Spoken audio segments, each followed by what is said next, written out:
شخص تھا، وہ سفر پہ جا رہا تھا، وہ کہتا ہے کہ میں نے دیکھا کہ امام گھوڑے پر سوار ہے اور آگے جا رہے، میں کافی پیچھے تھا، اتنے میں نے دیکھا ایک درندہ حیوان، غالباً شاید ایک بھیڑیا تھا، وہ آ رہا تھا۔ میں اس بھیڑیے کو دیکھ کر ڈر گیا۔ ڈرنے کے بعد میں نے خود کو، میں وہاں سے دور ہوا اور میں کسی چٹان کے پیچھے جا کر چھپ گیا تاکہ یہ بھیڑیا مجھ پر حملہ نہ کر سکے۔ اب میں دور سے دیکھ رہا تھا کہ یہ بھیڑیا امام کے ساتھ کیا کرتا ہے، موسیٰ بن جعفر کے ساتھ کیا کرتا ہے۔ کہ اتنے میں نے دیکھا کہ یہ بھیڑیا امام کی سواری کے قریب گیا اور اس نے اپنے دونوں ہاتھ امام کے گھوڑے کی زین کے قریب لائے اور اس نے سر کو جھکایا۔ اتنے میں امام نے بھی اپنا منہ اس کے قریب لے گئے اور ایسے لگ رہا تھا جیسے ان کے درمیان کوئی تکلم اور کلام ہو رہا ہے، آپس میں باتیں کر رہے ہیں۔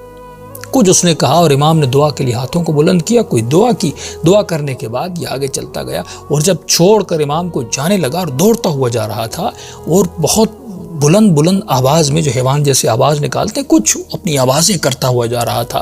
مجھے لگ رہا تھا وہ کچھ کہہ رہا ہے اور امام کہہ رہے تھے آمین ثم آمین، اللہم آمین اللہم آمین۔ تو امام آمین کہہ رہے تھے۔ جب وہ بہت دور ہو گیا تو پھر میں اپنی جگہ سے اٹھا اور اٹھنے کے بعد میں امام کے قریب گیا۔ تو میں نے امام سے پوچھا کہ مولا یہ ماجرا کیا تھا؟ وہ تو سوچ رہا تھا وہ آپ پر حملہ کرے گا۔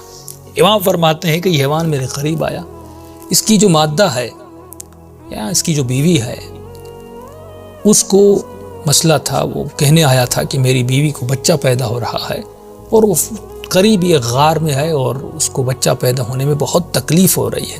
اس نے کہا کہ مولا آپ دعا کریں، اللہ آپ کی دعا کو قبول کرتا ہے۔ ایک حیوان کو کتنی معرفت ہے، اس حیوان کی نیت دیکھیں، معرفت ہے، اسے پتا ہے میں کس کے در پہ جا رہا ہوں۔ تو امام نے کہا میں نے دعا کی اور مجھے الہام ہوا کہ جو اس کا بچہ ہے وہ پیدا ہو چکا ہے۔